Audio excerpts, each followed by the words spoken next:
Hello, students and graduates. I want to introduce you to Podmatch, the main sponsor of PhD Lounge.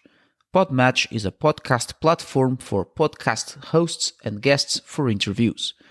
Based on a matching algorithm, Podmatch automatically helps podcast hosts and guests to match their interests and podcast genres into interviews in real time without having the burden of finding the perfect match.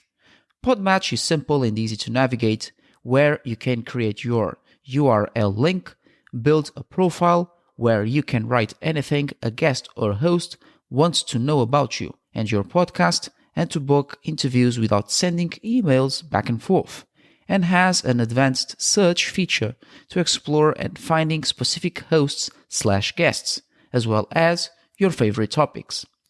If you are a PhD student and would love to share your research topic on a late-night interview at the PhD Lounge, then click on podmatch.com/signup/PhD Lounge-podcast and make your registration on Podmatch to become a guest member and share with your friends or other PhD students your interview experience. Thank you all, and let's move on towards the session. So the reason that I chose this particular, Psamtik I is basically a case study that I chose to highlight these processes in a situation where we don't really talk about this on a theoretical level.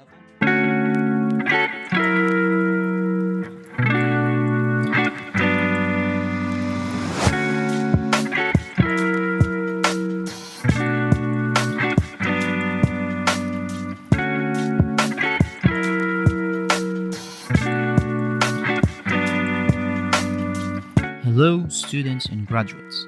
Welcome to PhD Lounge, a podcast where PhD students have a drink and talk about their research topics. I am your host, Luis, and today we have another late-night interview with another PhD student guest. But before I welcome him to the PhD Lounge, I would like to give a tremendous thank you to all the listeners who have been tuning in to the podcast and enjoyed hearing all the sessions and late-night interviews so far since its foundation on last year's 29th of June. Even though it is a small group who listens to sessions, the support is nevertheless huge for me as a hobbyist podcaster who is studying a PhD in ancient history at Swansea University and works part-time at different jobs in order to pay the tuition fees, bills, and of course upgrade PhD Lounge with quality content researching, and for all of you who wishes to know more about PhD culture and the experiences PhD students face anytime during their research. A really huge thank you, and I'm very glad to entertain you at the PhD Lounge. I also want to thank you for hearing the first late-night interview of 2022, where Freya Petria shared her experience as a first-year PhD student in sports science and her research on head impacts and concussions in women's elite rugby, where she talked about her methodology of neck strengthening exercises using a neck strengthening machine to improve and reduce neck impact injuries, as well as addressing the problem on the augment of head concussions in female players and the stress to reduce them on a sport where violent physical contact is 100% and also where women are adhering to rugby, making it popular whether they play at university or professionally or non-professionally. If you have not yet heard the session, you can search for the keywords PhD Lounge and Freya Petria, where the session appears at different podcast platforms such as Anchor FM, the main podcast platform of PhD Lounge, Amazon Music, Spotify, and others. Other than this I mentioned, let me give you all the best wishes and successes for your exams and dissertation submissions in May, as this month after spring break is the toughest and stressful for all students who are studying and revising all the material of the second term, day and night, and eating rationed food perhaps to not lose focus whether for an exam or when writing the dissertation. I have been also in that situation, but words of advice: take small breaks, grab a coffee, yerba mate, or any energetic drink. Speak with your family if you are studying at your hometown or online if far away.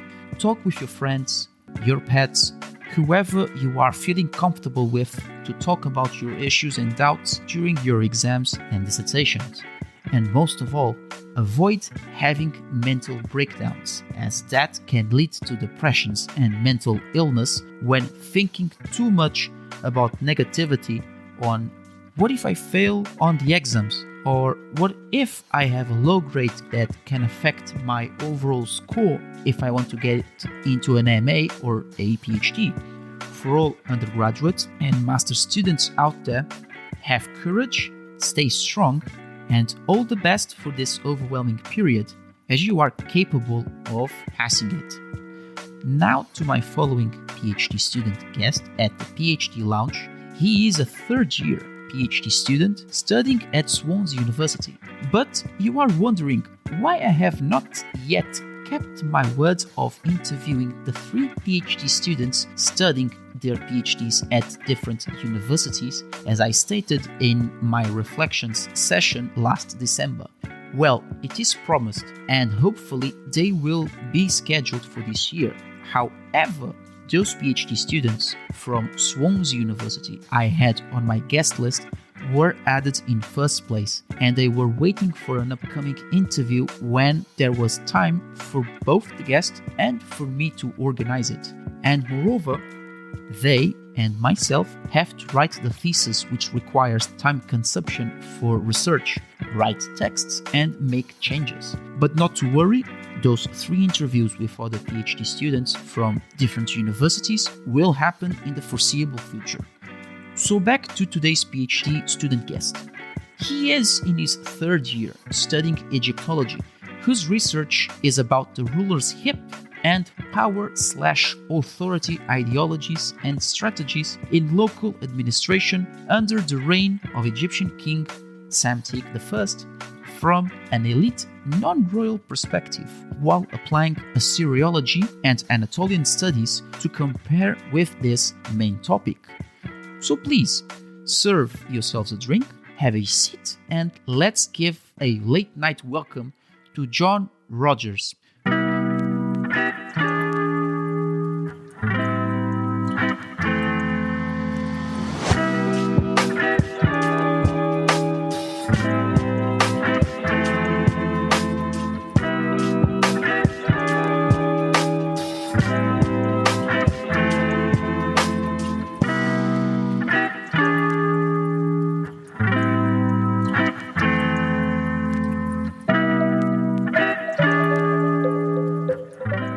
So hi John, welcome to the PhD Lounge, and thank you for showing your interest in having an interview and sharing your interesting research at the podcast.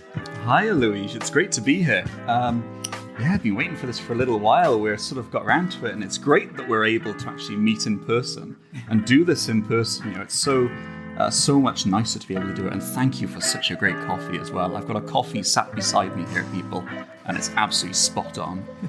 And that's why this was the main concept of the podcast is having a cup of coffee, tea, or even a beer for anyone who likes alcoholic drinks. And this is the concept of the podcast, as interviewing PhD students in a relaxed way, where there are scripted questions and non-scripted questions, where they can feel comfortable at a studio, or even this is the first time I'm interviewing a PhD student in person, since usually the interviews I had so far are online. Mm-hmm. But the spirit of giving interviews and starting this podcast that I decided to run it has been quite successful, even though it's a small one.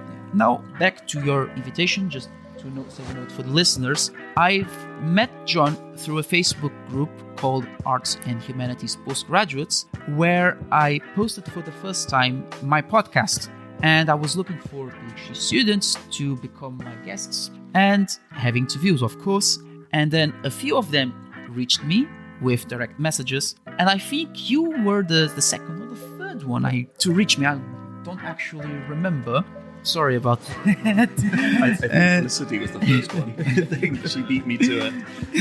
And then after plenty of months where you were occasionally asking me when we were doing the research at Eurodry about how's the podcast going, and when there was an opportunity for a late night interview, while me saying that the time would come after advancing on my PhD research, which it happened today after that first DM you sent about your interest. But in the meantime, did it create any anxiety or rather patience into you, since we are more focused in writing much on our dissertations fundamentally 24/7? Yeah, I think every part of the PhD experience is about developing patience. It sort of teaches you how to wait, and then also how to work like a mad thing when you realize that, oh, actually this needs to be done in the next 3 days. So no, to be honest, I was just really interested to see where you went with this podcast, because it's really something that's needed. You know, when I was looking to do a PhD, there was a lot of information, but there wasn't that sort of honest conversational discussion that was geared to the context that I was looking to be in. And so, you know, I've been following the podcast that you've done so far, and it's great to hear what research is like at this level in different disciplines, which has been really great to hear. So it's been great for me, and I'm just happy to be here. No, that's what I want to know more in PhD students. Seeing, as usual, when I talk with some of my friends that I've also did PhDs, they said it's sometimes frustrating, tedious, tiresome, but in the end they walk out with a happy smile. And because also we live in a huge community of PhD students, if I'm mistaken, and if yes, then I have to check again, and then just putting on the show notes that according to a recent survey about a statistical survey, that there's a high percentage. I'm not having in memory on top of my head, that there's a high percentage of PhD students studying their research topics, and it tends to go even more. And I think the more we share about our research, I believe the more networking we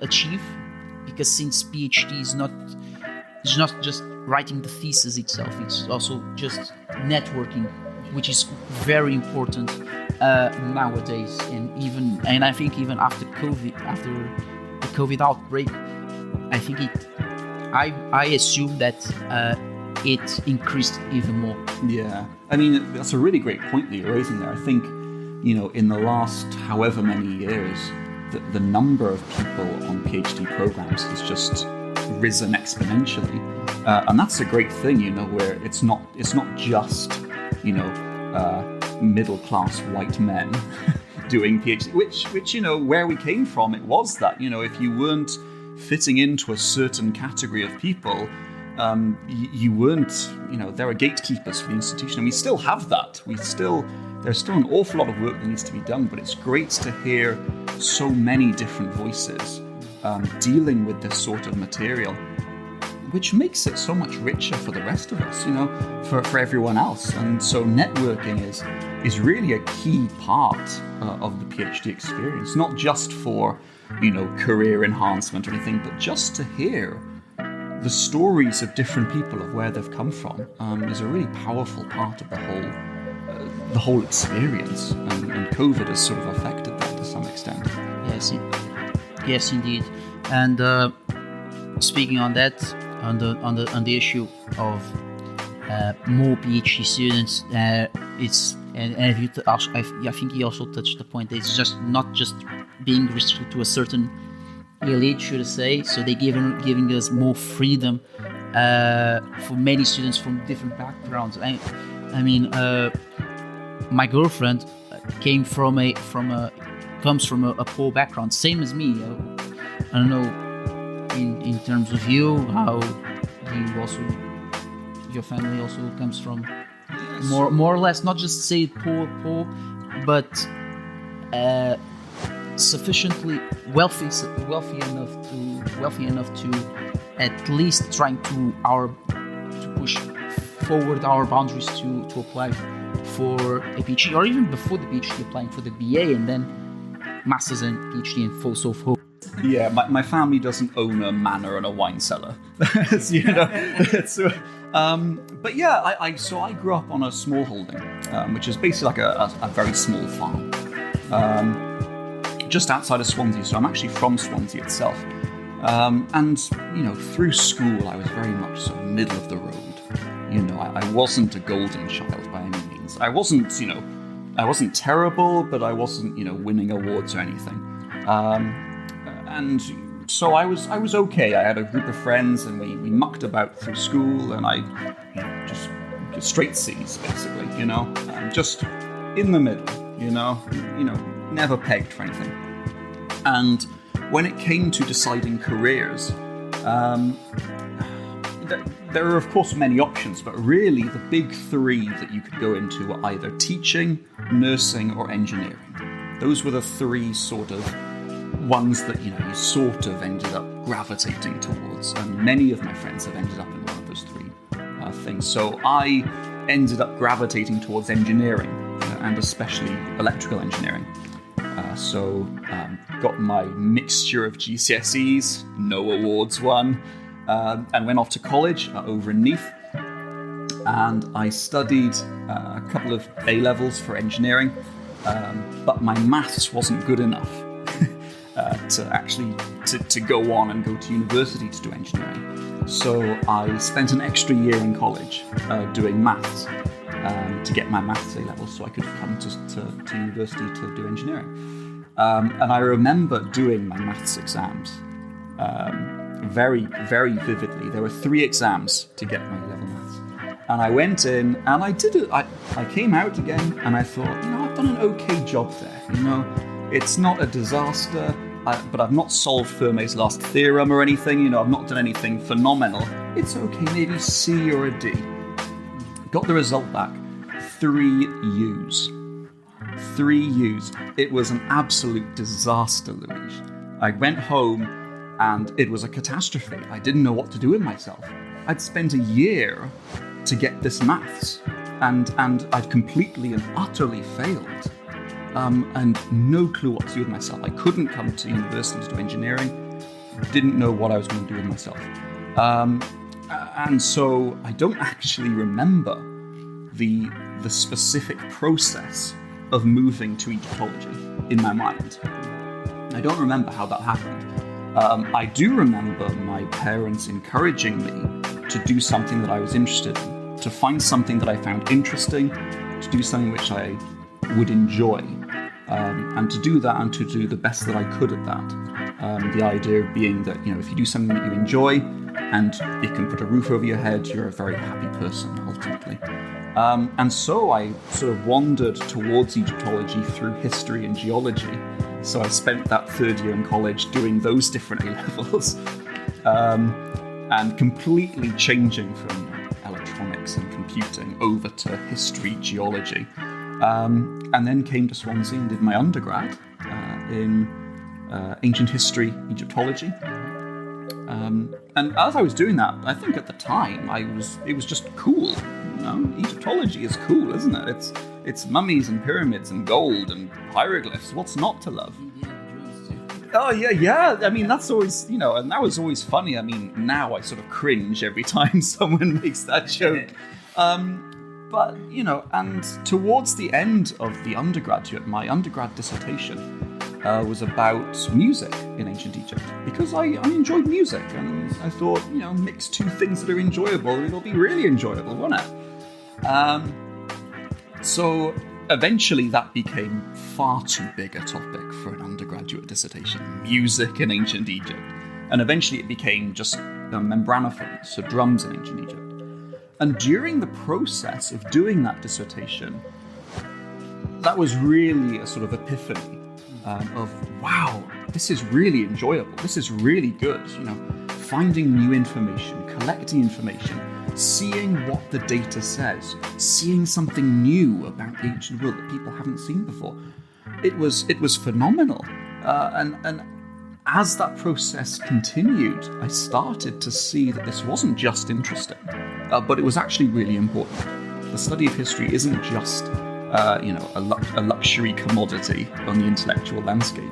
It's something really important because it helps us to see a bigger picture. And maybe we'll chat about that later on. And yeah, sorry, go on. No, you were saying. And I think the other thing that really helped at that time was that I had a good group of friends around me. I had a good, a small group, but there were a couple of us, and we each did the language together. We were in the same modules. We went and played pool after our lectures and chatted about the things we'd learned. They were very basic, but it was good to be there. And we spurred each other on. And so by the time my undergrad finished, I wanted to go into research. And I wanted to continue this and to carry on and to go into the subject as a career. So the MA and then the PhD was sort of an obvious goal sort of thing. That didn't make it easier to get it, but it became an obvious goal for me. So yeah, that was sorry, that was a really long-winded story from birth to PhD. It's great that you give this background, because shifting from a course to a completely different topic, it's quite bold, because many of us, should I say, a great portion of students don't know what to do. They take their BAs and then they still don't know what to do. So sometimes they spend a year abroad trying to find what they really what it suits off for them, and then they start their MA or a MPhil or MBA, whichever the degree it is, and then once since the MA and those are the first step towards authentic research. I'm not saying BA gives the basics for it, but when the MA is the top, going deep into research, and many of the students go, once they finish their MA, they decide whether or not they want to do a PhD, and it's where they start to thinking about research. They want academia or industry, and it's where it all starts. They say they don't know what to do, but then when they terminate their MAs, then okay, now I want to do a PhD, or maybe within a short time or a long time period, depends on the willingness a student or let's say the students wish for. It's quite interesting, your academic background, shifting that from another.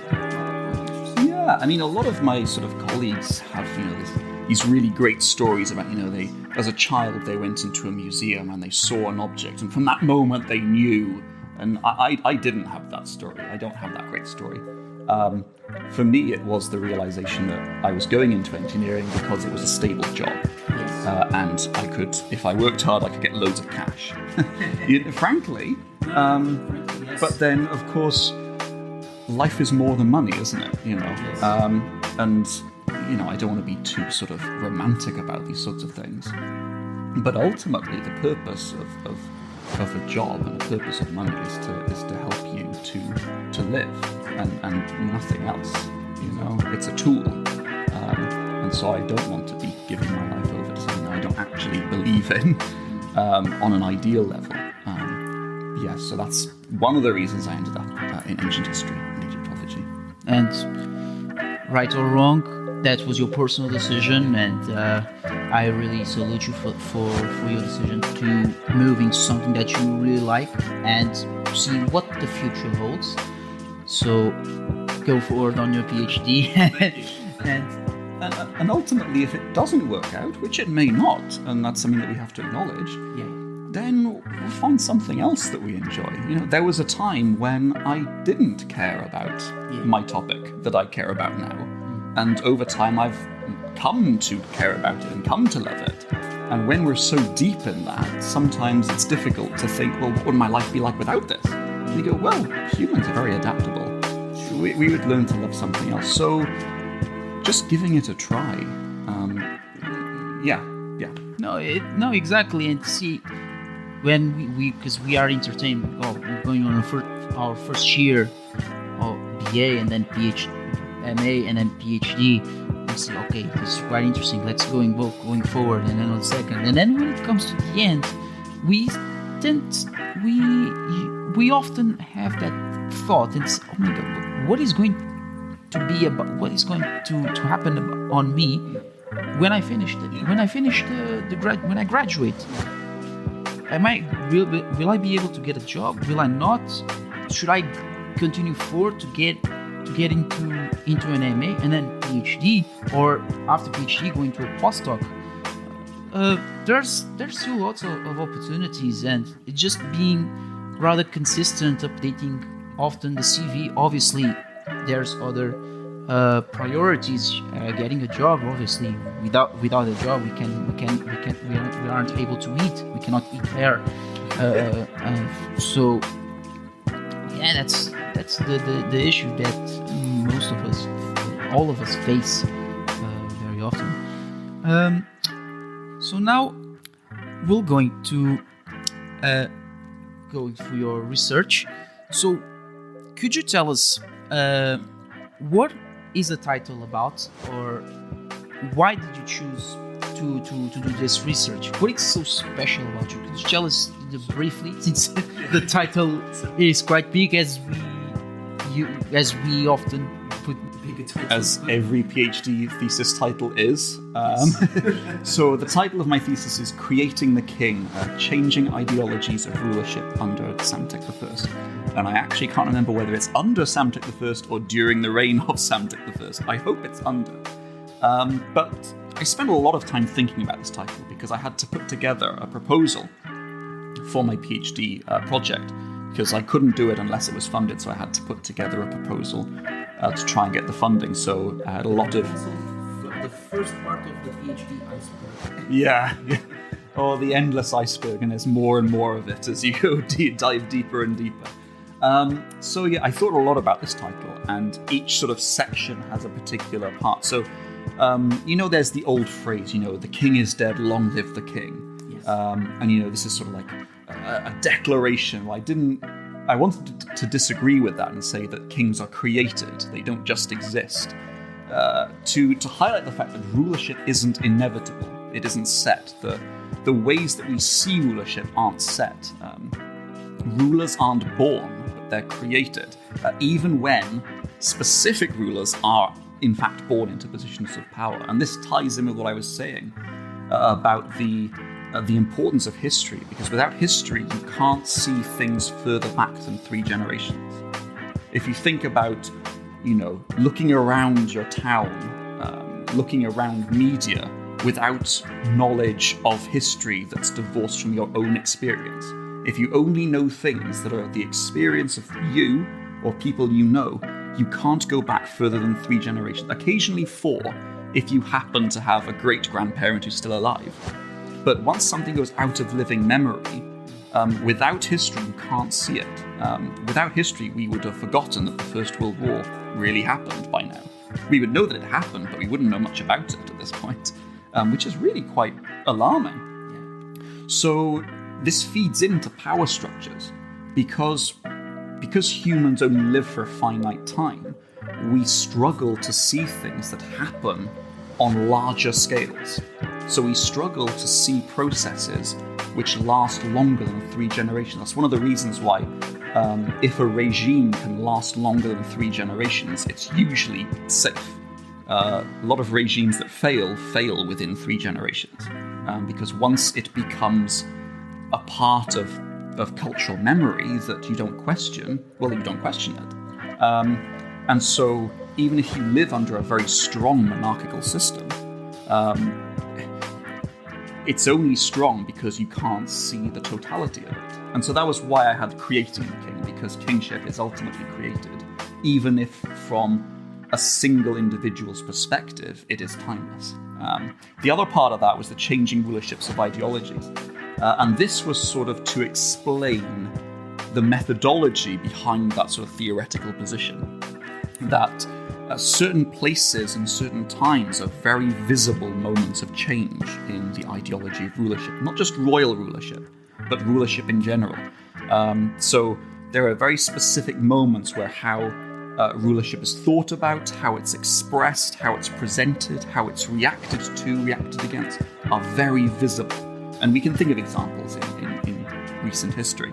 But these changes are actually happening all the time. They're happening every day in every decision that everyone makes. But we have these moments of particular visibility which we see in the historical record. And so this isn't just about the king and the king's rulership, but it's about non-royal or everyday power structures. How certain power structures are made every day, are made subliminal almost, we may say.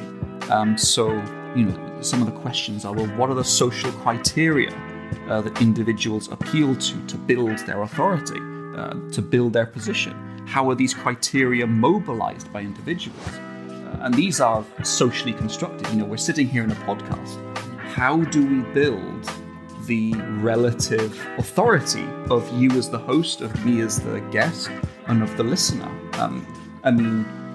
If we're in a different societal context, we may use different social markers. So, say I already have my PhD, well, in this sort of British context, you probably wouldn't call me doctor, you'd probably still just call me John.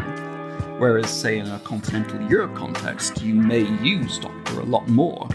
And that's a social marker of status and positioning relative to one another that is socially defined and defined by social etiquette. And of course, this isn't just ancient, but it's very pressing today then, isn't it? Looking at a past that's so different, pharaonic Egypt, it's with the ultimate other, isn't it, in our memory. It helps us to see the different ways of structuring power. Something that's so different, and help us to ask the question, why? Why do we do things the way that we do it? Where does our own subliminal structuration actually come from? Where does it start? Because there's this thing over there where it's very different. And so it helps you to step outside of yourself and to see, to see the fields that you're standing in. No, exactly. So we can both of us agree that this creation of status and with the king on top and hierarchical positions is cyclical. And even with jumping to modern ages, there's emeritus, king emeritus is an emeritus position. We don't use it in what they call democratic rule. So there's that thought, that mentality of creating. But could you tell a bit why using the creating for the listeners? Creating in which sense is through literary sources, archaeological evidence, or something else? So the reason that I chose this particular, Psamtik I is basically a case study that I chose to highlight these processes in a situation where we don't really talk about this on a theoretical level. Excuse me. In Egyptology, generally, there are always exceptions, but generally we've not brought the theoretical structures in the same way that other disciplines have, because we're just dealing with lots of data.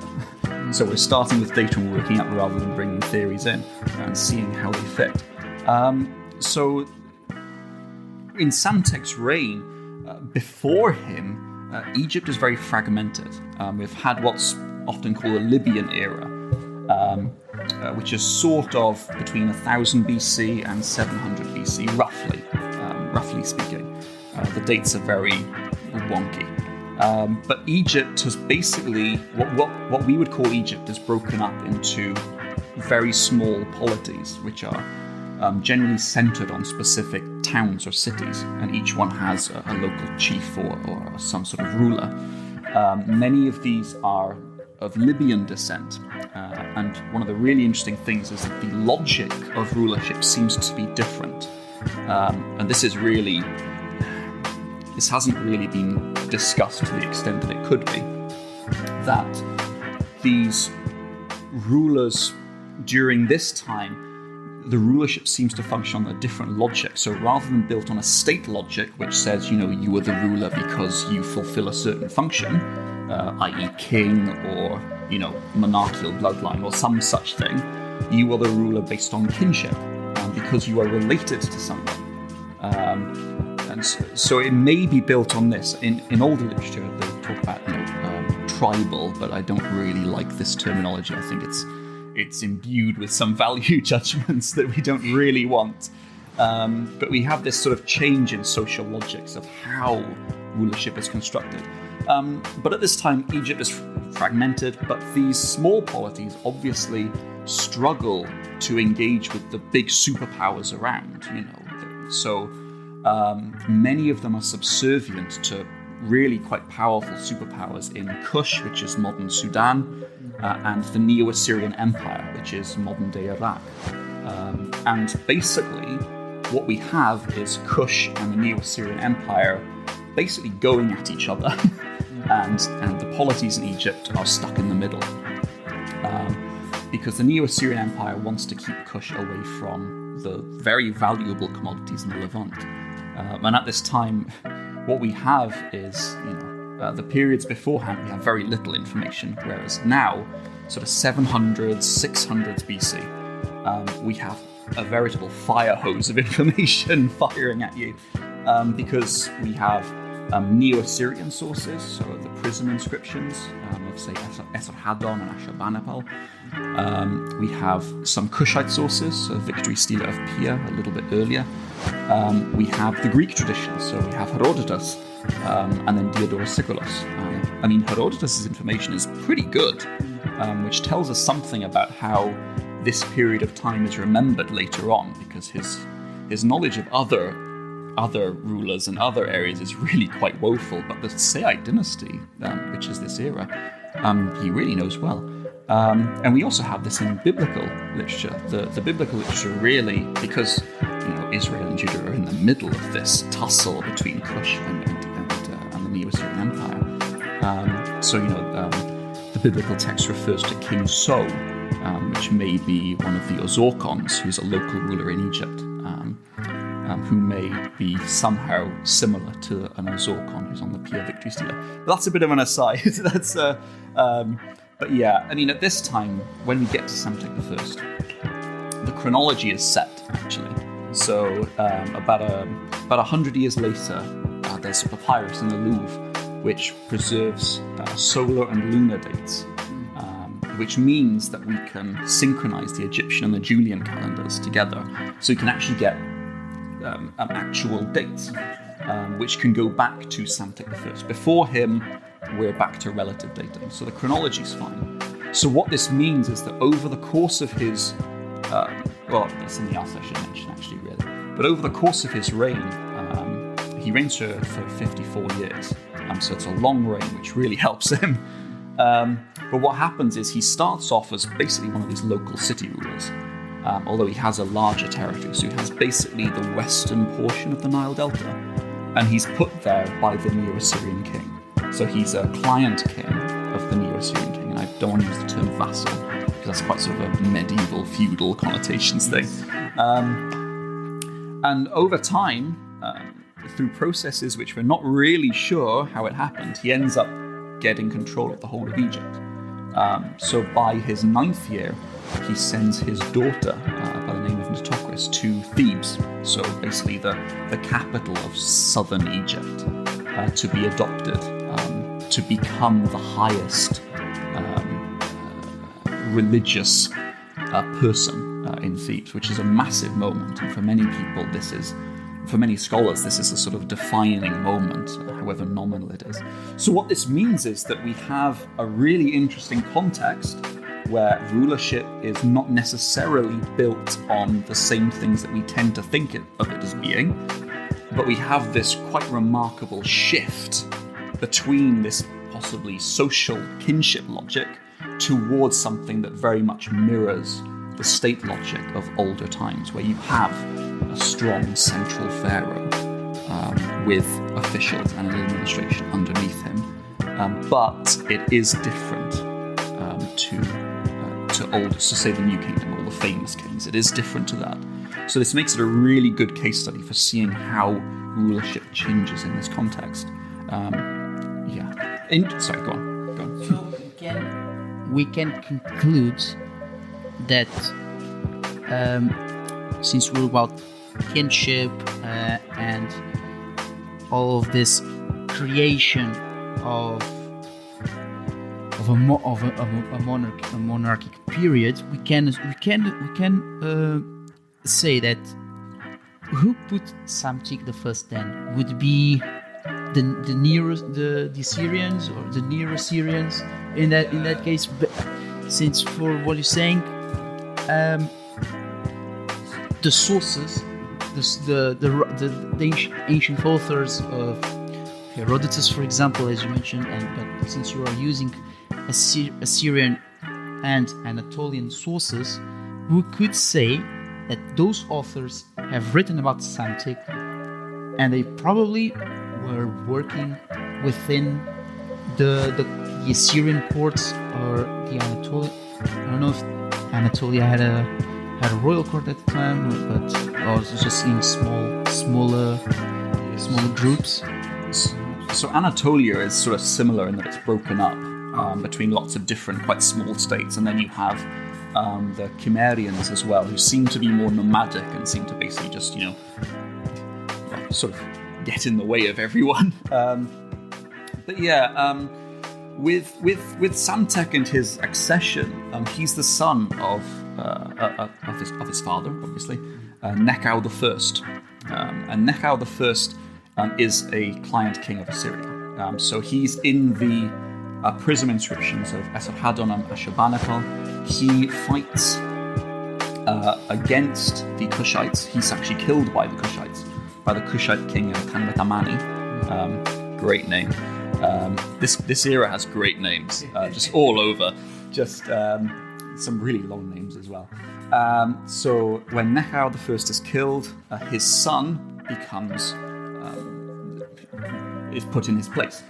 There's some debate because the Assyrian sources reference a quote-unquote different son of Nekhau I, who the Assyrians call Nabu-shazbani, another great name. So that Nabu-shazbani, is that a Babylonian name? Yeah, so it's not an Egyptian name, because it talks about the god Nabu. Yes. But there's some debate as to whether this is Psamtik I or a different son. At the end of the day, it doesn't really matter because Psamtik I becomes the king in Nekhau I's place. With Herodotus, this is actually a really interesting case of needing to bring in different disciplines. And this was one of the reasons why a colleague and I started a workshop series called International Perspectives on the First Millennium. But I'll not go into that too much at the moment. Because at this era, everything is very interconnected. And it's very difficult to get a good picture of what's happening somewhere without looking in different places. So it's very, very difficult to get an accurate picture of, say, what's happening in the Levant without knowing what's happening in Egypt and in Assyria. It's very difficult. So the Herodotus talks about Psamtik having bronze men come in to help him in his reunification, basically. While the Assyrian sources talk about Gyges of Lydia. So Lydia is a state on the western coast of modern-day Turkey. Sardis would be its capital, and Gyges is the king there. The Assyrian sources talk about Gyges sending aid to Psamtik I to help him in, quote-unquote, overthrowing the yoke of Assyrian dominion. Okay? And this is a really formulaic quote, that the Assyrian yoke is a massive piece of ideology for dealing with client kings. It comes up everywhere. Even in like the Old Testament, it talks about the yoke of the king and the yoke of Yahweh, and wearing my yoke. Anyway, but what we have then is, at the same time, the Assyrians are starting to engage with Gyges of Lydia. But Gyges of Lydia is really too far away for them to actually be bothered. It's too far. It's the other end of Turkey. Turkey is massive. Who cares what happens over there? It's too much resourcing. So one of my questions is, a lot of scholarship has been built on this one phrase in the prison inscriptions, that Gyges sent aid to Psamtik I to help overthrow the yoke of the Assyrian domination. Would the Assyrians really know that it was Lydians? Because Lydia is so far away. Herodotus talks about, Carians and Greeks. Does anyone actually know who specifically was helping Psamtik? And I don't think that's a question that we can really answer. But it certainly highlights that there is this international world. And there is an unpublished fragment of a cuneiform text which mentions that Assyria may have sent an envoy to Lydia. That's another topic.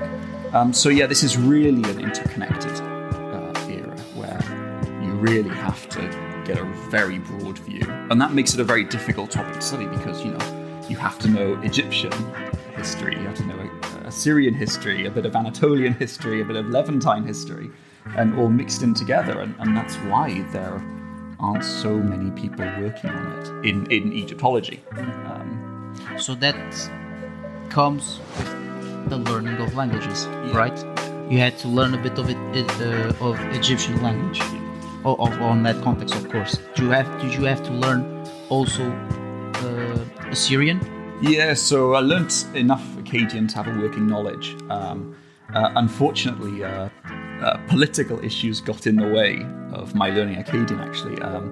We had arranged Akkadian lessons and we'd gotten a fair way through, actually. But then political issues meant that we couldn't actually get in touch with our teacher, which was unfortunate, and it's unfortunate when politics gets in the way of research, but that was a really minor disruption. I had enough Akkadian to know what I needed to know, so I learned Egyptian very early on. I learned it all the way through BA. And so my Egyptian is very good, but then, that gives you one side of the story. So I learned Greek as well. And Greek was lovely. Greek, they've got an alphabet. It's great, My first language was Egyptian, and we have like thousands of signs, thousands of characters with different variants. So, having an alphabet with a certain number of characters was just wonderful. It's just a set of endings to learn. But no, Greek has its own difficulties. And then I learned a bit of Akkadian as well to read the Assyrian sources.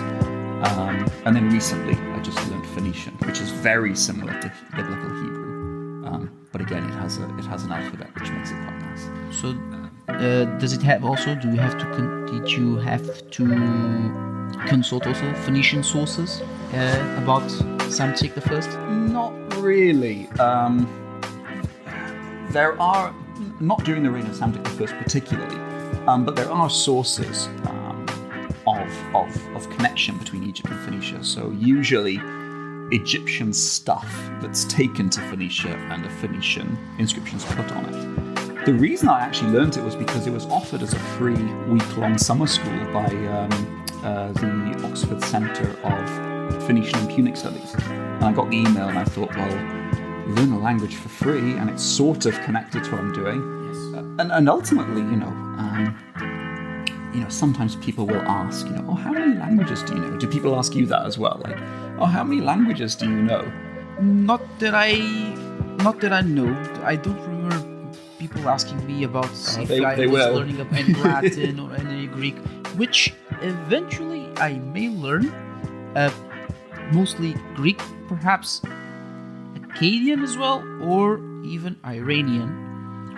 since the sources that I'm dealing about the Near East, many of the inscriptions were written in majority in Greek, of course, but there's also some not just saying hybrid, but saying, for example, an inscription of a relief found at the Temple of Bel in Europus, where below the sculpture or on its sides there's a Babylonian inscription, and below there's a Greek inscription.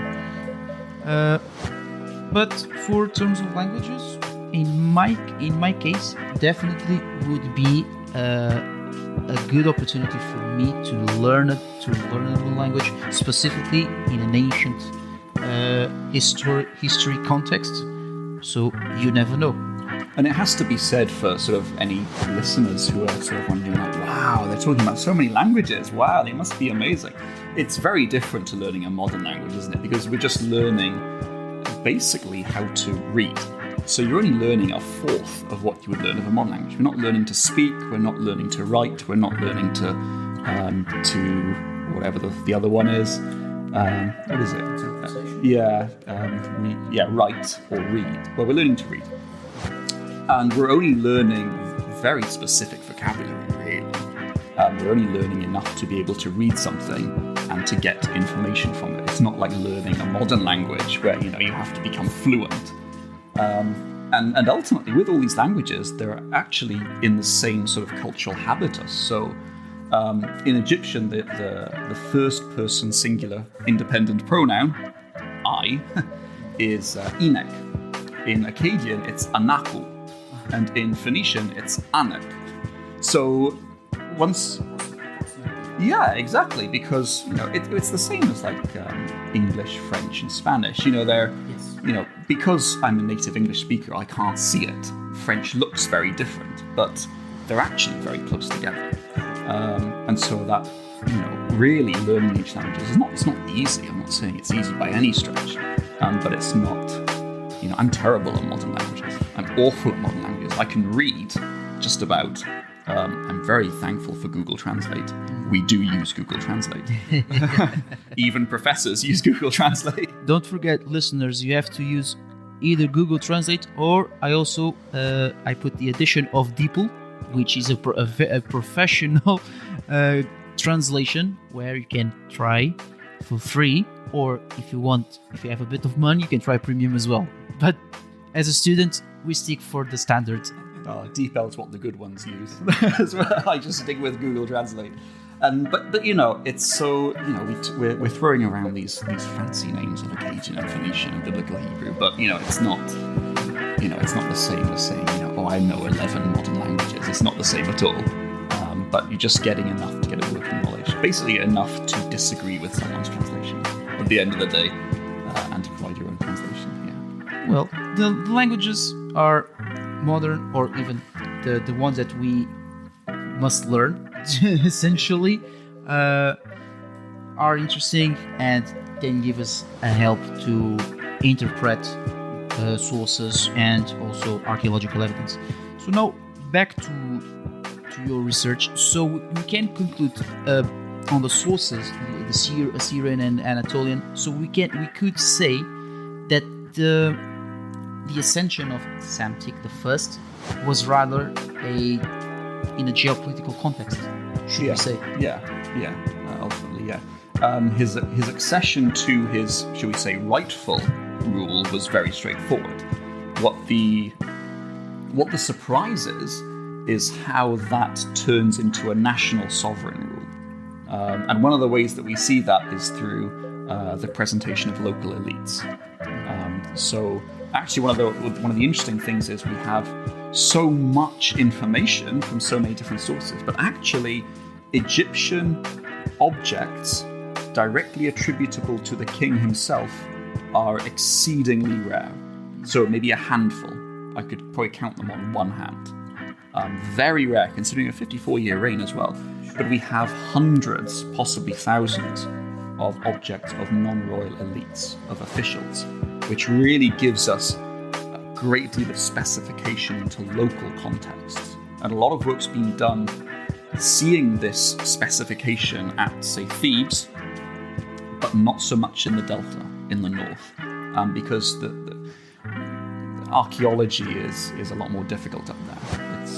You're not in the desert, which preserves everything. So we can see the specification a lot more south. So one of the things I'm working on is gathering these dossiers of officials and seeing how they present themselves in different places. So who are those local elites? Do they also had some influence in the ascension of Psamtik the first to the throne? There are so many different names for Psamtik. Psamtik is just what I call him. There's Psametikos, if you're taking the Greek, Psametic. The Assyrian sources call him Psamtik I. So I've not heard anyone use that one. But yeah, so you can say whatever you like. But yeah, not so much in the accession, because we don't have any sources and we assume that the Neo-Assyrian emperor would just say, and that seems to be what happens, not just in the case of Egypt, but in the Levant as well. He just says who becomes the king. Interestingly enough, the Psamtik's successors do the same thing with Levantine kings. But as Psamtik's reign goes on, it becomes clear that there are really profound changes in local administration, which go hand in hand with the idea that this is really almost like a business that grows too quickly, and then the administration has to catch up to actually administer it properly. So early on in Psamtik's reign, there's a guy called Saite Renaissance, another great long name. There'll be a quiz at the end of all the names. And he appears to be an exceptionally powerful and important person. He is marked as a royal son, but we don't know who his parent is. It could be any one of the local polities. But he seems to be in control of river traffic, which in an Egyptian context where most things travel up and down the Nile, that is an exceptionally important function, of course. So Psamtik seems to have Saite Renaissance as an ally. So Saite Renaissance is based in Middle Egypt, please. And he's actually the one who escorts Nitocris to Thebes. And that's mentioned on a couple of blocks in Thebes. But he has a massive amount of power, possibly more than the king does. And so what we find afterwards is that all the titles that he holds are actually split between different people. So we have Pachraef, who ends up becoming the controller of river traffic, or overseer of the boats, we should say. Whereas another guy, Harsiesi, or Horsaiset, is in control of the town. And this sort of goes along with the idea that, the kingdom grew too quickly. And then, after a while, you just have to control other people's power. You can't have someone more powerful than the king. Power's like gravity. Everything works fine as long as you have one source of gravity in the center, like the sun. But, if you bring in something with more gravity, it just throws everything out of disarray. It throws everything into disarray. So this sort of seems to happen. It's telling that on the statue of Jedpetai Uefang, who is an overseer of the term is Mesha. It's usually translated army, but it's not just army. It's a group of people in some description. But on one of his statues, he states that he is the one who persuades the nobles to listen to the king, which is really interesting and very different to sort of what we would normally expect, although we get it in different statues. And so for him, the sovereign is a store of power. There's a statue in your local town. As a local person, you can't read it, but the gods can read it, and the priests can read it, and you can see the statue. And he's saying that, I'm the one. Look how powerful I am. I'm the one who can take your problems and take them to the king. Whereas for the court, for the king, the center, he's positioning himself as, look, I know the local area. I'm the one who can be the mediator between you. Because, I think we forget, in the pre-modern world, information can only travel as fast as a person can travel. So we're dealing with very low-powered states. This isn't mass data. This isn't mass communication. Information is difficult to get hold of. So you have these different officials. Senetai Tefnut does exactly the same. He sets up a statue in Thebes saying that he is the eyes and the ears of the king. He is the one who brings the petition of the downtrodden and lets the king hear it. It's positioning. And this is how local elites are using both the sovereign, not the person, but the office per se, as well as the fragmentation to their own ends, to help position themselves. It's really interesting.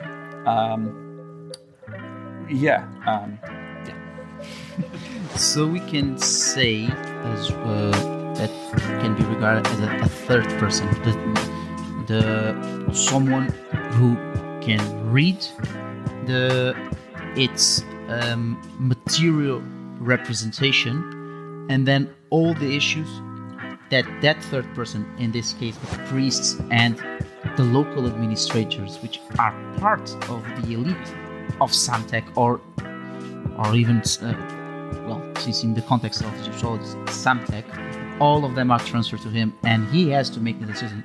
This is just like in the Seleucid kingdom, for example, where all the satraps, every Greek administrator has an information to give to the king, whether it's Seleucus, Antiochus, Eutemic, Antiochus, and etc.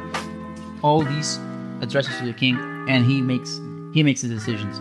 Whoever comes against those decisions, then we know the destiny of those local authorities.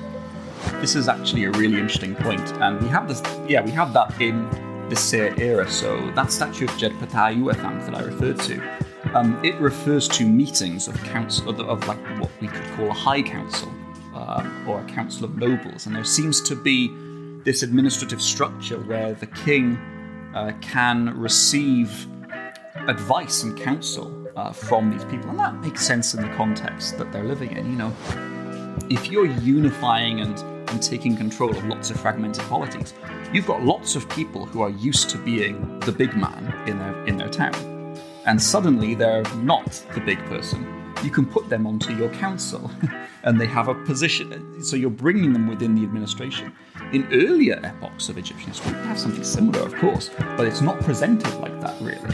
You have what's called the Königsnovella, the king's novel, which is basically all the officials are rubbish. They don't want to do anything. They want to keep the status quo, or they're scared of something. But the king comes along and says, no, we're going to do stuff. And that usually involves going off and killing a load of people. And then he goes and does it, and he lets them come along for the ride because he's a nice guy and he's victorious. Ramesses II is the classic example of this, Ramesses the Great. It's the classic example of this sort of bombastic king's novel. And of course, there are always councils, so even Ramesses II refers to councils.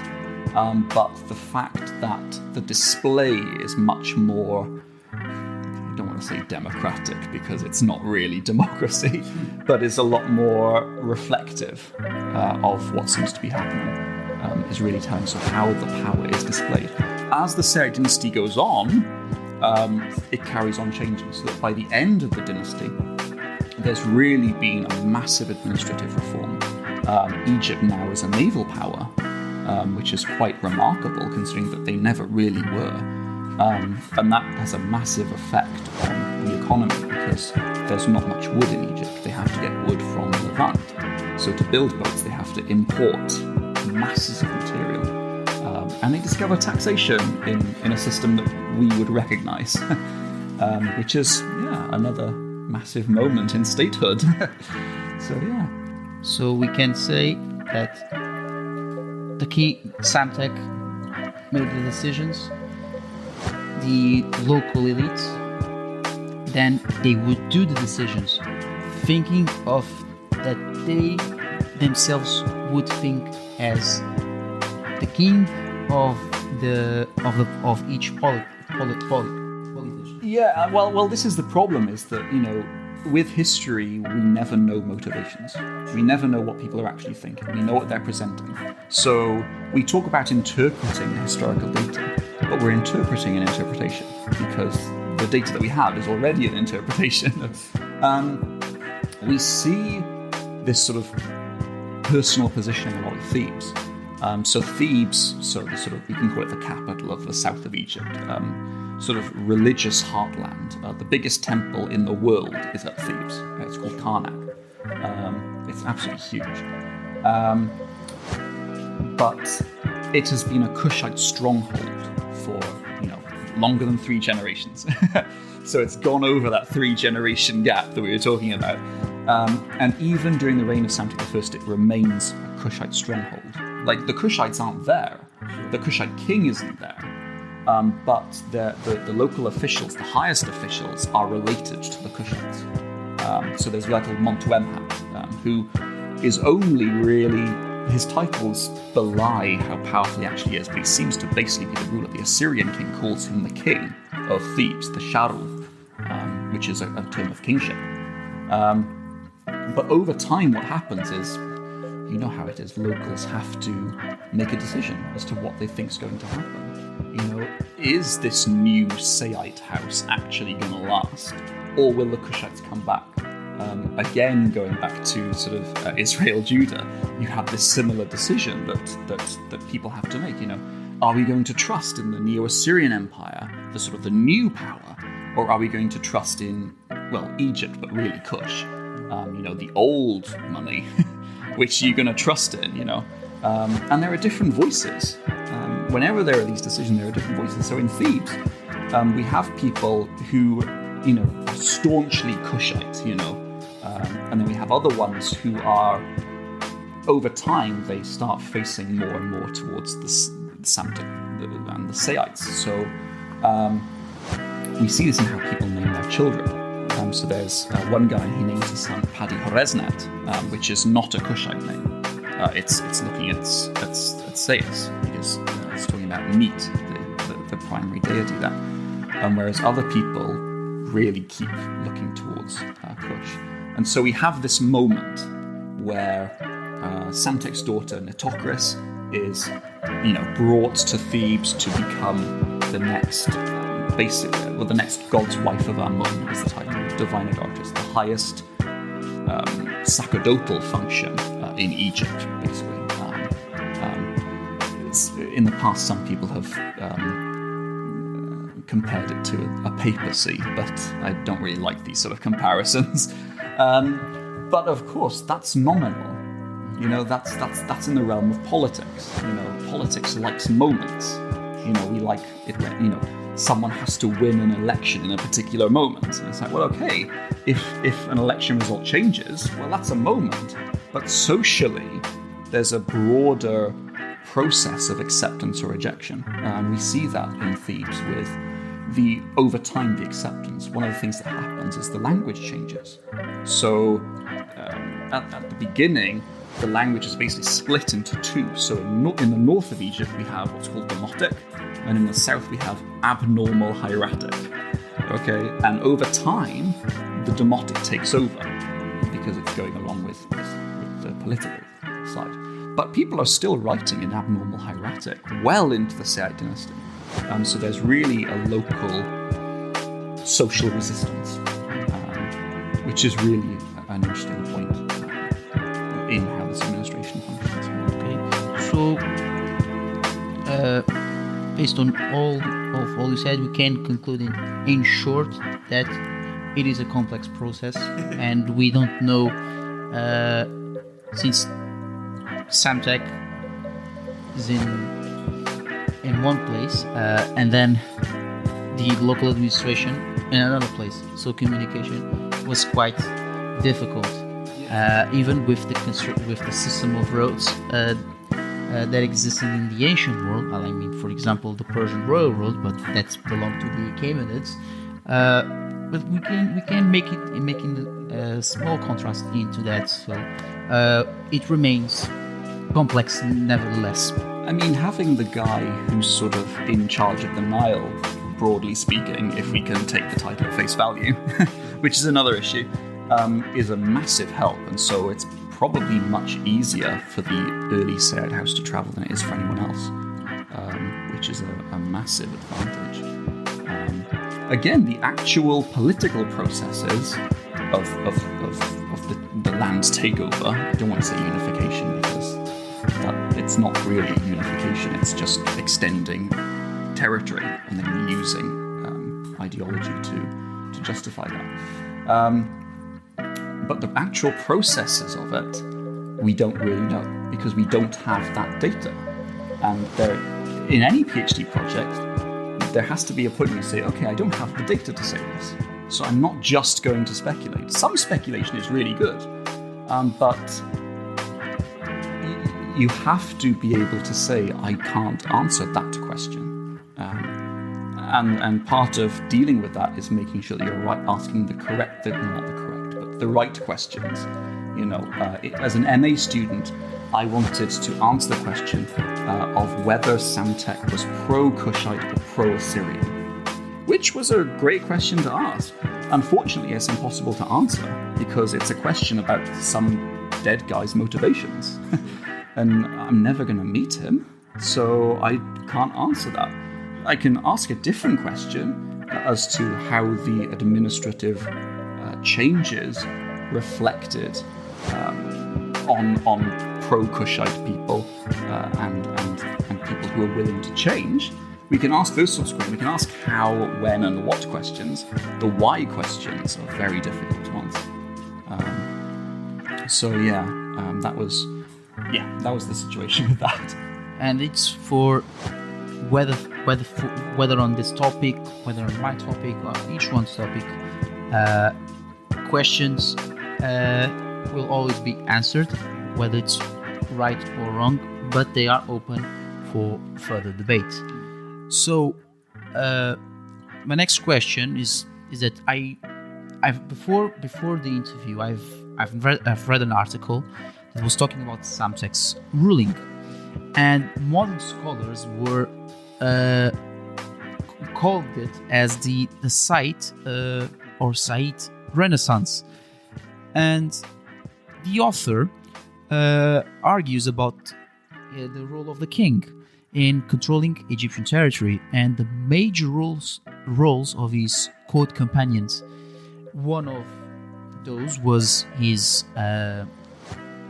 advisor, who was General, I'm sorry if I'm going to mispronounce his name, and also for anyone who is Egyptian and listening to the podcast, so my apologies for slashing completely it.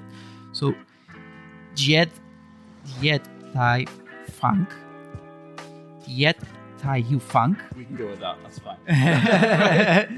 Diet Tai Funk. None of us are able to say it. It's all just reconstructed. So it's... Well, his advisor, with that Egyptian name, with his chief physician, Harsiese, I think this one was more easier, and the manager of the 8th chamber, this name is also from his Caesar, Amazis. And I was wondering if these court members had more influence in local administrations than Psamtik himself, while he shares his authority ideologies. I believe you had answered this in the previous. Yeah, I mean, ultimately, the problem is that we're dealing with information where people want us to believe that they're important. So anyone who has ever studied the role of people in institutions in history, you end up having the nagging feeling that everyone you encounter is important. You never feel like you encounter someone who isn't important or someone who's less important. I think in local contexts, the local officials are the embodiment of the state. For someone, Egypt is a big place. For someone in the very south, the pharaoh is a distant institution rather than a keenly felt personal presence. What someone in a local context, say a farmer living in modern-day Aswan in the south, what they see are the temple, the the tombs of high officials. They see the officials. They can't read, but they can see all of these sacred writing, because hieroglyphs is the writings of the god, Medu Necher. So you see the officials a lot more than you see the king.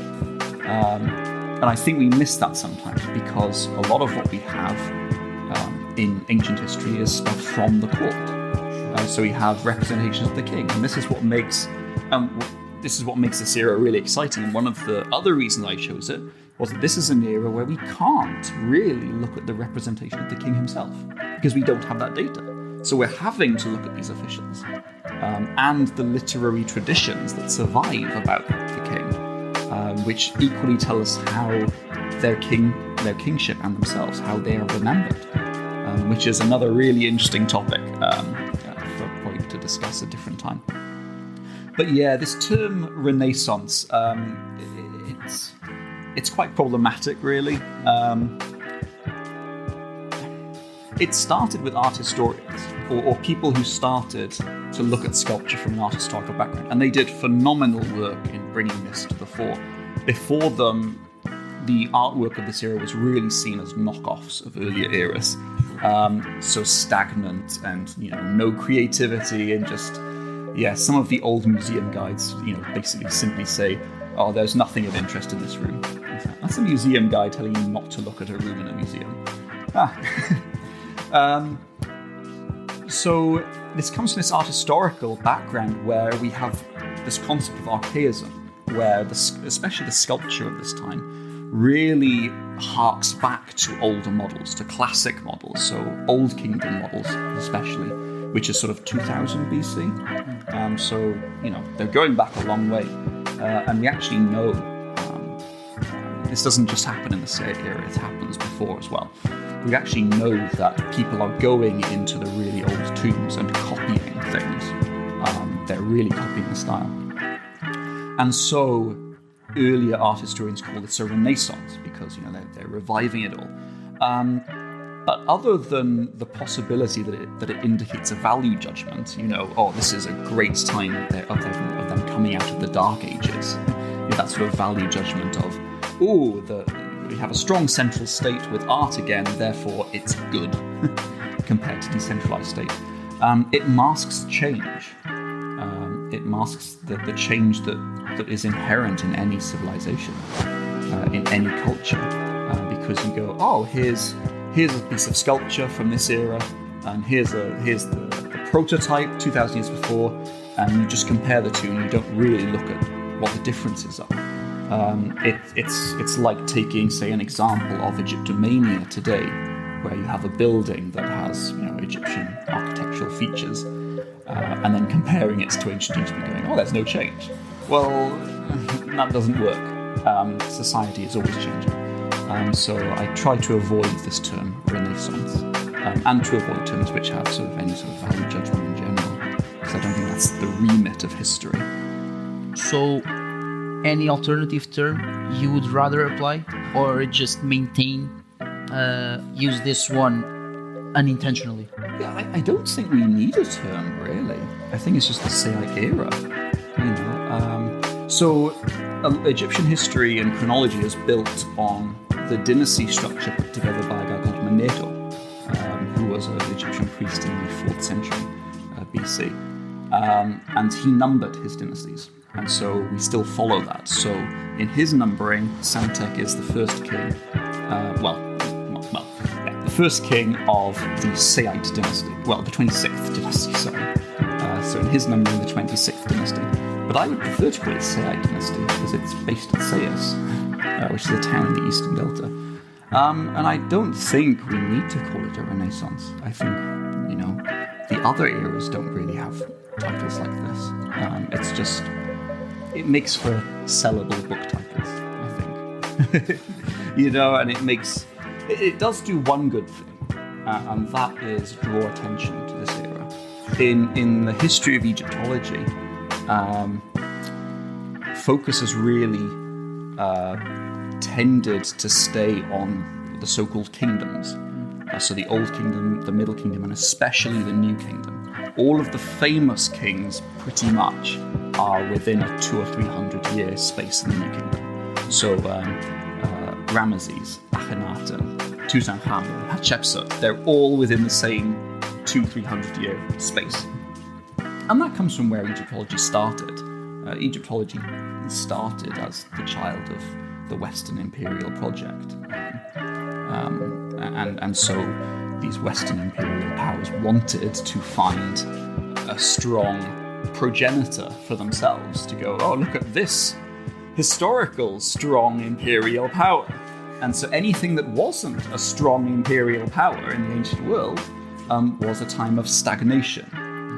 And for older scholarship, political fragmentation equaled cultural inferiority. And that's a big equals mark.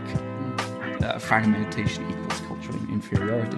Well, we've moved beyond that now, hopefully.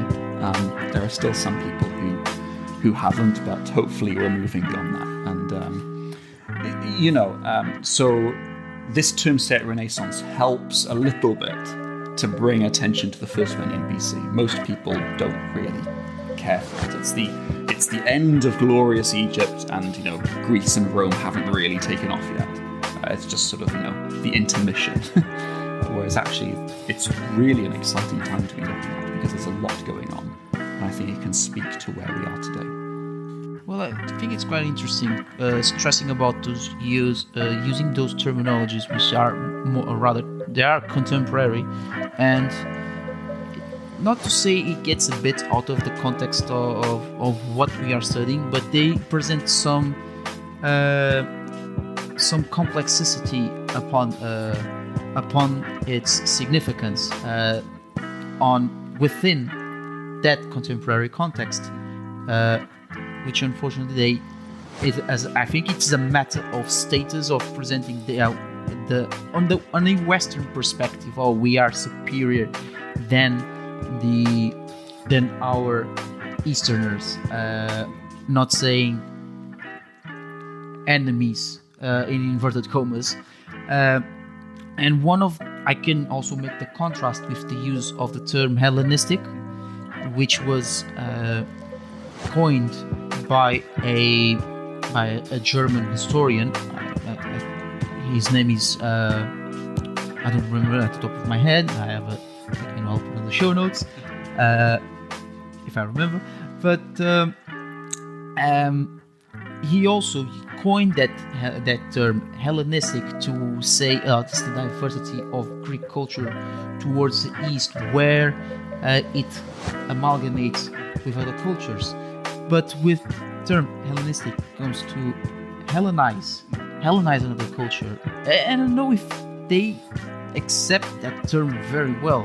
It's a difficult terminology to accept because it feels that the Greeks educated the Easterners, educated the Near East.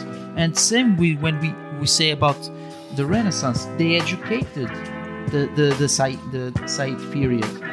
And no, I think that the terminologies are specific to a specific period of time, like the Italian Renaissance, where all the architecture, the innovative architecture that parted from, I don't know, sorry if I am wrong, for listeners who are specializing in art historian, they started from Brunelleschi's architecture in Florence, the Santa Maria del Fiore cathedral, and then obviously the big vault that is the mark for tourism nowadays.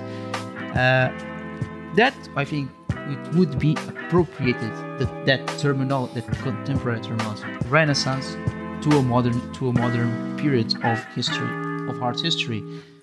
And for here again, can seem be out of context because it didn't create anything. It just kept going, as same as in the Hellenistic period, where some Syria and Mesopotamia and even the Far East they acculturated Greek culture, art, and architecture, but in some way it doesn't seem that they accepted with arms wide open. There was some resistance. So it's complex, and there should be more debates about those terms that were coined within the contemporary context. I don't want to say what I'll dare to say colonial context in that sense. Yeah, and I think there may be some listener who thinks, well, this is really just splitting hairs. Does it really matter? And on one level, I suppose it doesn't. But what tends to happen is that these contemporary labels become definitional, in that they define things. And so if you think about Saite Renaissance, well, over time you end up with a very particular image in your mind, which may have nothing to do with the actual original context. Because oftentimes these labels are devised to mark very particular changes and start to sort of consume the whole thing then. And so what we're trying to do is, look and see, well, do the people who lived through it actually note a change in the way that they call it? And no, they don't. They don't, as far as we know, they don't mark it as a new bit of time. Usually what happens is you just date things to whichever king you think is legitimate, which is really interesting in Thebes. Psamtik's 9 years, up until Nitocris arrives, there are texts and graffiti which don't date to Psamtik, but date to Tanwetamani, the Kushite king. But there's no one says, we're going to call this era, a new beginning. There is that in an earlier epoch of Egyptian history, a little bit earlier, at the very beginning of the first million BC, where there are two different dating systems going on.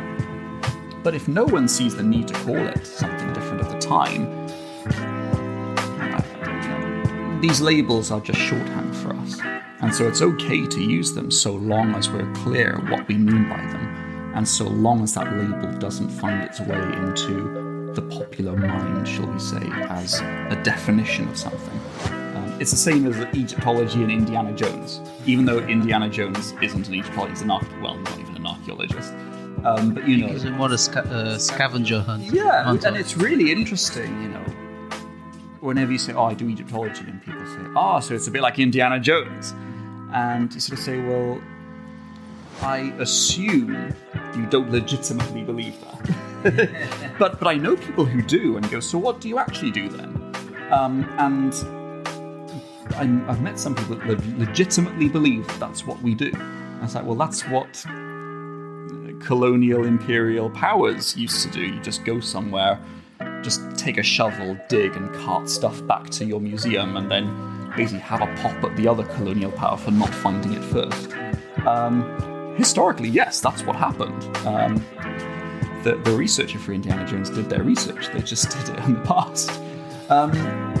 But yeah, we're not looking for stuff now. We're looking to learn. So, when someone comes back from excavation, I don't ask them, what did you find?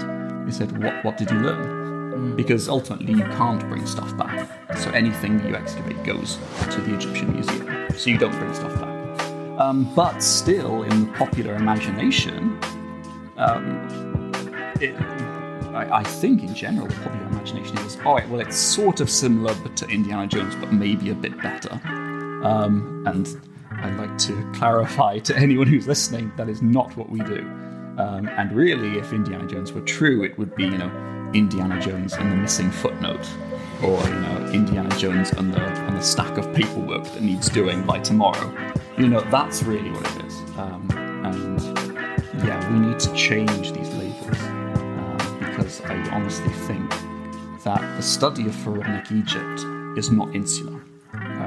Historically, as Europeans, we have tended to make it an other. So Egypt is this monolithic, timeless, distant other where you have an all-powerful pharaoh who dressed in ridiculous clothes, who orders from on high monuments to his own ego, and surrounded by an army of obedient scribes, waiting with bated breath to carry out their tasks diligently and to do everything he commands. And we know that's not really true. That's not the human experience. Rather, what we have in Pharaonic Egypt and in other ancient history as well is a massive corpus of different human experiences. And so we need to study these together to see how the human experience is different in different times and places, to realize that our human experience isn't, just the way it is. It helps us to engage, to challenge these just so stories that we all hear in our own day. And the study of history, and especially a history so different to our own, really helps to challenge the way we do things. And for me, that's really the power of the discipline. And that power can only really be activated by bringing it into contact with other disciplines. So I'm an Egyptologist, but I study Pharaonic Egypt rather than Egyptology, if that sort of almost makes sense. Because I think there's a lot of hope and there's a lot of opportunity for this. There's 3,000 plus years of history of consecutive statehood structures.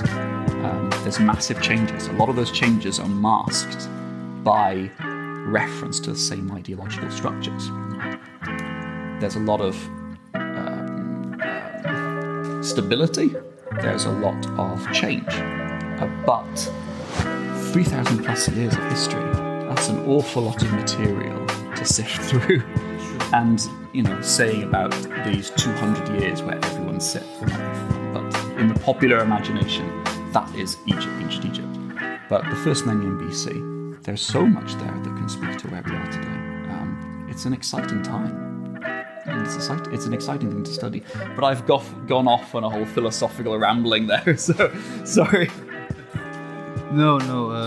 It's great that you address these issues so that the listeners can be aware of, in this case, what we are dealing as PhD students and what we want to bring to current knowledge as a means of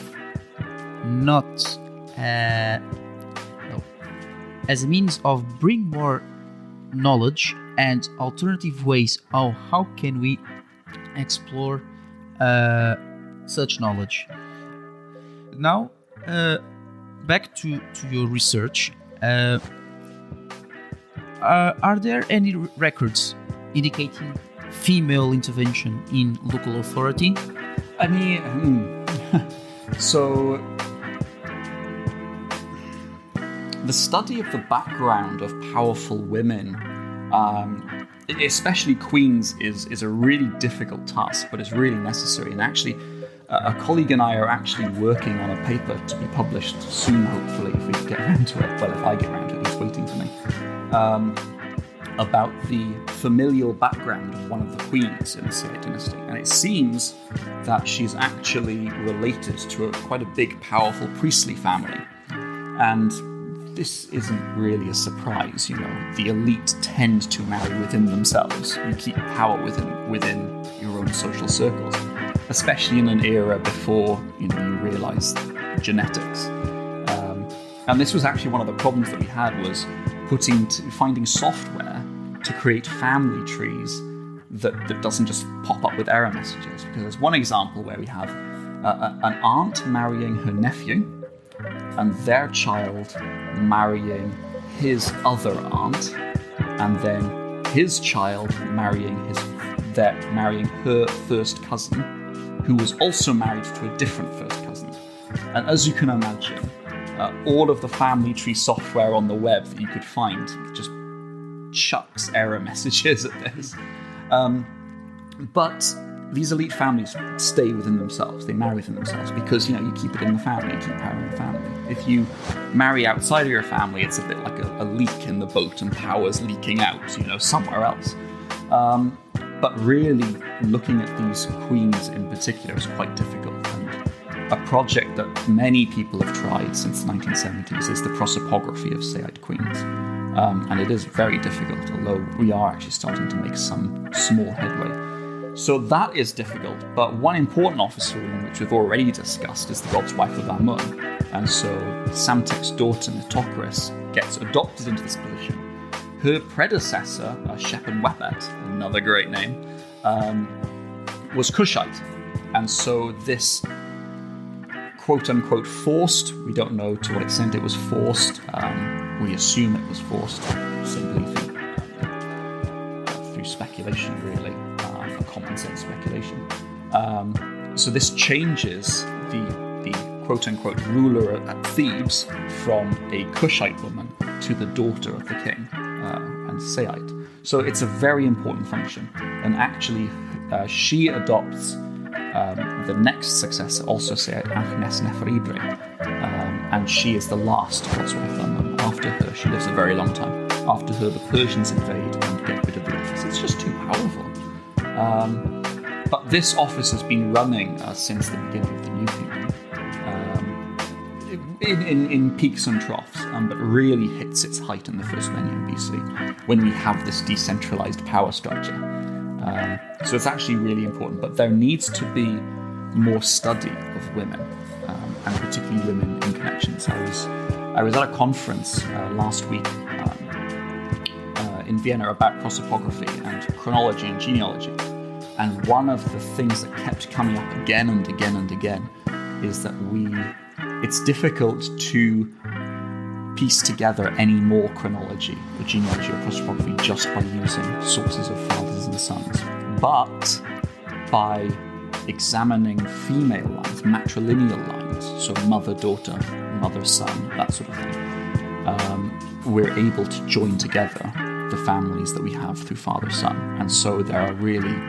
It's exciting. I don't know how much we can do it because we're still sort of starting this, but it provides us a good way forward. It is more difficult because usually women are more dominantly mentioned on monuments of their husbands or sons. So normally they're being viewed through a male lens, which that's just the nature of the data that we're dealing with. But there is a lot that we can do with that.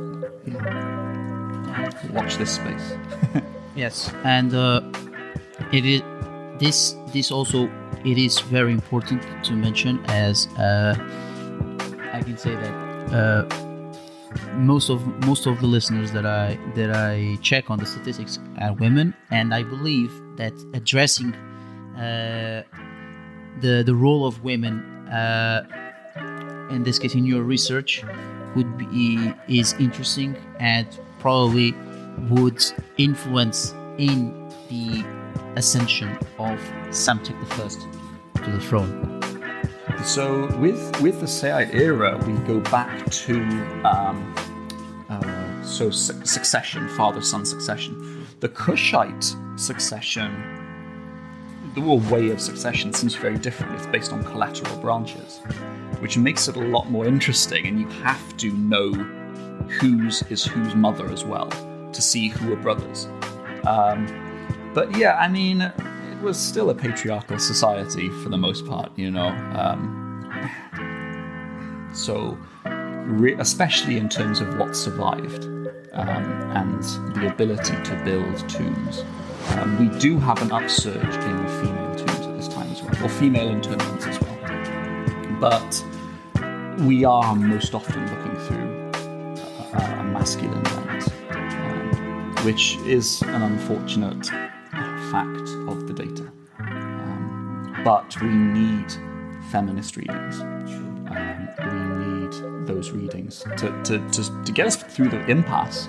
In many places, genealogy, prosopography, understanding of administrative structure is at an impasse through lack of data. The administration is male dominated, So, important roles. The chief steward of the divine adoratress, who is a man. But we're still adding officials to these lists of title holders.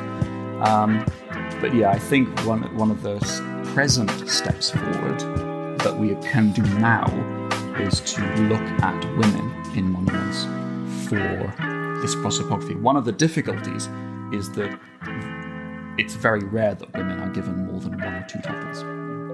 So a man may be given like 8 or 9 titles, but then a woman is, mistress of the house, which is a very common title, or something like, musician of Amun, which is another quite common title. And you go, well, if you have 2 people with the same name and these 2 very common titles, it's difficult to work out who are different people, who's the same person. One of the ways we can do that is through seeing their children. And so we're still looking at women through men.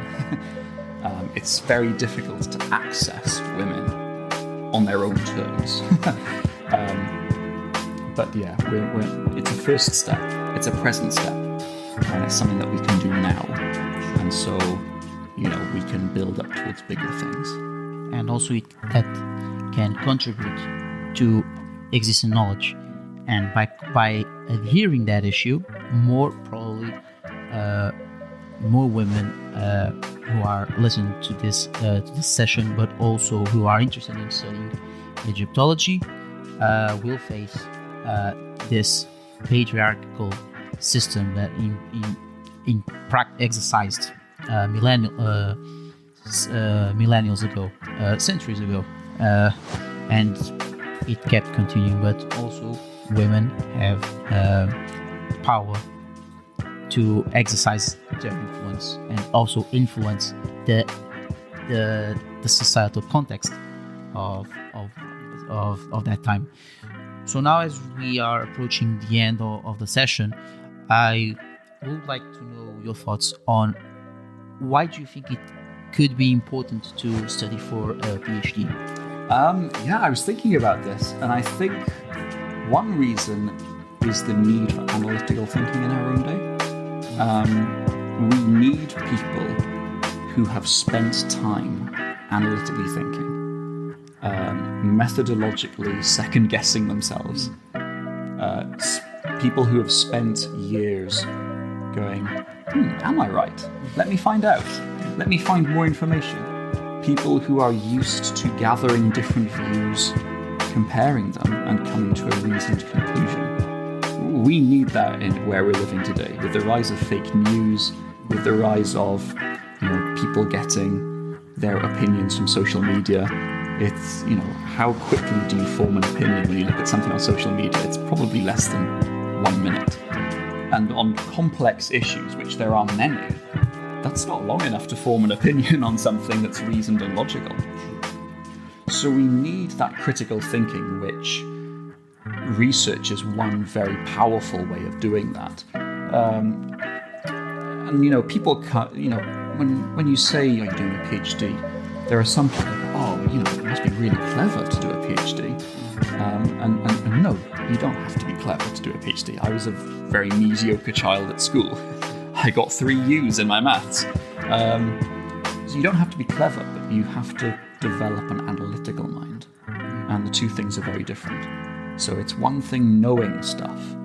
It's a different thing to be able to bring different knowledges to bear on a problem and to provide a plausible interpretation. And that's a key skill for higher order operation in our world. And, from my own experience, it's absolutely wonderful to be working on something new, to be sitting there at a desk with a sore back late one night and going, this is something new. I'm contributing in some small way to developing the sum of human knowledge as it currently stands. That's phenomenal. That's a phenomenal sentence to be able to say. And there's nothing like that moment when you've been working on a problem and suddenly you see the answer. And you go, oh, there it is. And it's sitting on my computer and, or it's sitting there in front of me in the sand. And, no one's seen this for thousands of years. One of the great things for me on my topic is working with these officials, is going, here's someone who was forgotten for 2,000 years. We didn't know and knew they existed. And yet through this research, we've given them back their name. We've given them back a part of their identity. They, in some way, exist again. It should get a little bit romantic again. And that's a phenomenal moment to be able to do that and say, we're doing something here. We're contributing to that sum of knowledge. I think that's one of the reasons that we need to do a PhD. Or something similar. A PhD is one way of doing that. There are other ways of developing those skills. I think a PhD is really the perfect avenue for someone who likes questions, who likes finding something out, and then a part of their mind goes, well, if that's the case, then I wonder what this would be like. I wonder how that works. Someone who has that sort of mind. A PhD gives you real freedom to be able to dig really deep into a specific question in a way that very few other things let you do. There are very few things where you can devote the totality of your mind to a problem which has vexed humanity for a period of time. There are very few things that let you do that. So I think that's one reason to do a PhD. So among all the answer you gave, I believe you have already answered any advice for any student who wants to study for advice. Yes, advice for study. For any student or graduate who wishes to apply for a PhD, specifically if they want to study this research in Egyptology. When it comes to thinking about applying to a PhD, you don't need an answer. I think that's the first thing that needs to be said. If you have an answer already, you don't need to do the PhD. Just write your finding. Rather, find a question, not a why question, but a how, when, what, or those sorts of questions, and find or create a flexible method to investigate that question. You don't need the answer yet. And the reason I say a flexible method is because your method will need to change as the research goes on, as you become more adept with the material. You won't know it all at the start. So if the fact that you don't know everything about the topic is sort of stopping you, that's not a reason to stop you. Your method will change as you go through, and your question will almost certainly change as well. The thesis that I'm writing now is quite different to the thesis I presented for the funding proposal.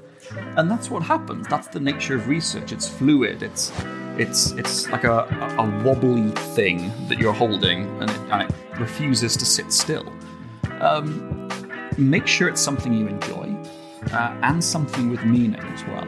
And this is a difficult part. When I was going for my funding proposal, I had a mock interview to start with, and one of the lecturers, their question was, why is this topic important outside of your discipline? And it's a great question. It absolutely stopped me in the mock interview. I didn't have an answer, but I had to go home and go, well, yeah, what is the importance of Psamtik I and his land grab outside of Egyptology? And I had to create an answer to that. And that process of creating a broader meaning, of finding a broader meaning, is very important, I think, because it connects your research to the broader web of what people are doing. And one final bit of advice: it's just a PhD. Usually when I say that, first years kind of scream or gasp, and third years say amen, because it's just a PhD. I think oftentimes we put ourselves under a lot of pressure. We think, this is my magnum opus, this is my crowning achievement. It's not. In 20 years' time, you'll look back and you'll see mistakes.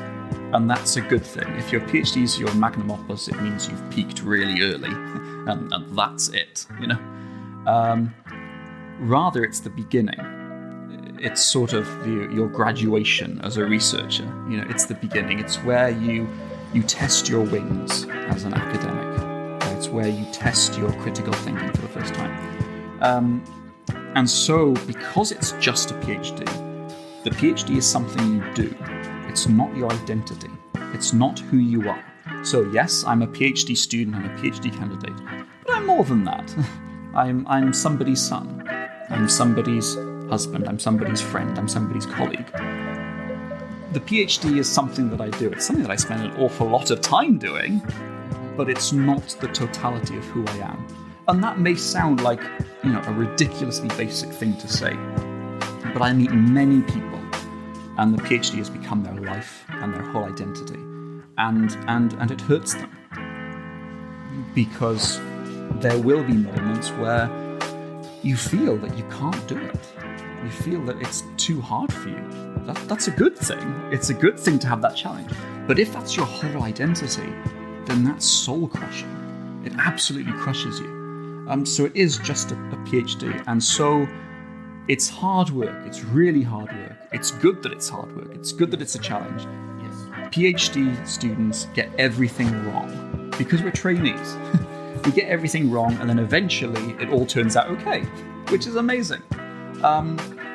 So do your best at it. Give it your best shot. Give it as much time as you can. Give it as much thought as you can. But don't let it consume you as a thing. Don't let it consume you. Because, it's said that guilt and regret and things which ultimately lead to imposter syndrome, they're just the nagging suspicion that you are not what you could have been. And many times we can feel that as we're doing our research and think, if only I'd worked a bit harder, if only I'd looked at some more sources, or if only I'd done this extra thing, then my research, and therefore we would be better.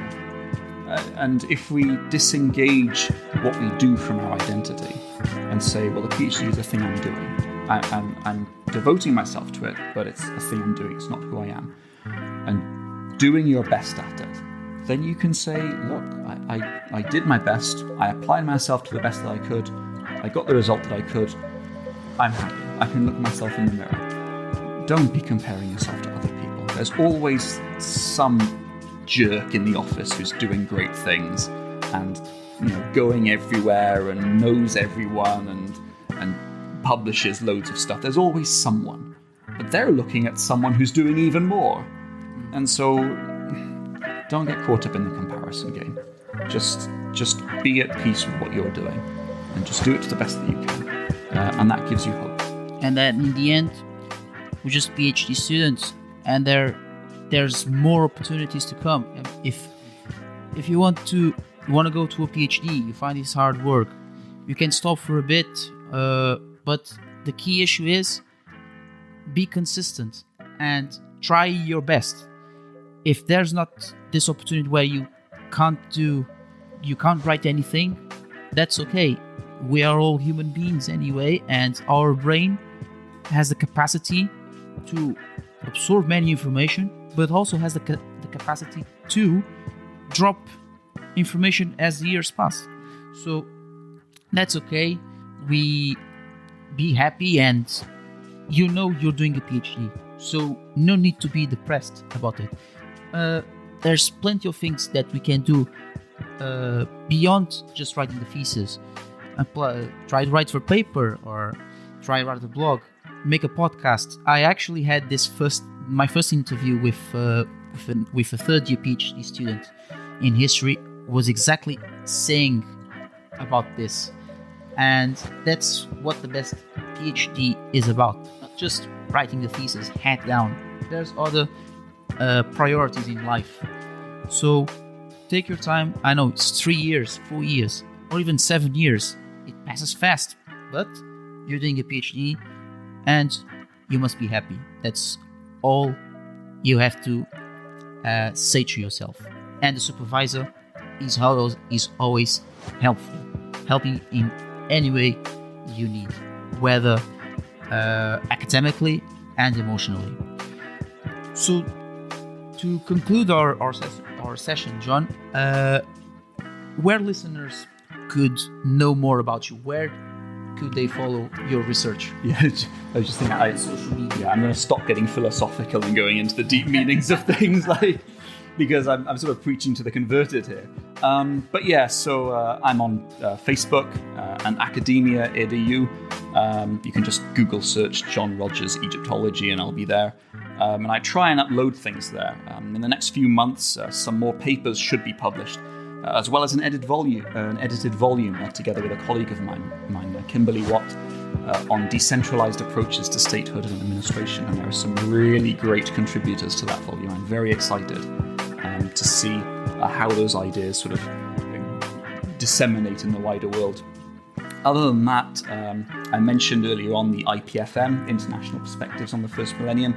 This is a very informal workshop series that I co-convene with Elizabeth Koch over in UCLA.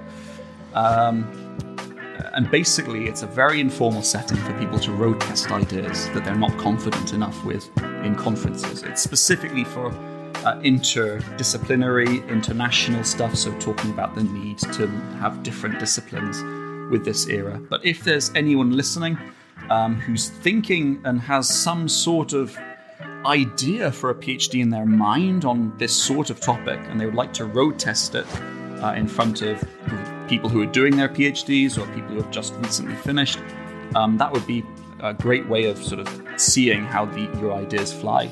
I'm very friendly. You can send an email to firstmillenniumbce@gmail.com. That's first with a 1. Other than that, I have a Twitter handle, Samtek and State. I must confess, I don't use Twitter as much as I should. Or you can just pop me an informal message through Facebook or Academia. I can take a while to reply, but I will reply eventually. But yeah. And so it was a great conversation, but unfortunately, it's very dark. we are done for today. So John, thank you very much for coming, and also thank you for being the first guest to come up to the podcast in person to my studio, since this is an online-based podcast. But occasionally, since we live not far from each other, I really appreciate your time and availability to come to today's session. Well, thank you for having me. It's been absolutely wonderful to be here with you, and absolutely wonderful to see the master setup that you have. So yeah, just thank you for having me and for putting up with me. Thank you very much for the session. And this was another outstanding late-night interview with another PhD student at the PhD Lounge. I thank John Rogers for sparing his time to share his research about such an interesting and complex topic in Egyptology when treating Psamtik I as a case study in his study of his ideology transmission in local administration contexts, and also for sharing his thoughts on why studying for a PhD, whom he stresses about on hard work and challenges PhD students have all the time, and they must have the capability to adapt at any situation during research, and what the future holds when students or candidates become PhD graduates. This interview shall be released soon at different podcast platforms, but in the meantime, if you enjoyed hearing this session and would like to give feedback, please consider sending it to luisphdlounge@gmail.com. Check also my Discord and my Linktree, PhD Lounge Podcast, and my website, phdlounge-podcast.com, where you can also find other sessions and late-night interviews on PhD Lounge, as well as my socials, Facebook at PhD Pod Lounge, Instagram at PhD LMF, and Twitter at PhD Loungecast. Other than that, thank you all for tuning in. It has been a pleasure.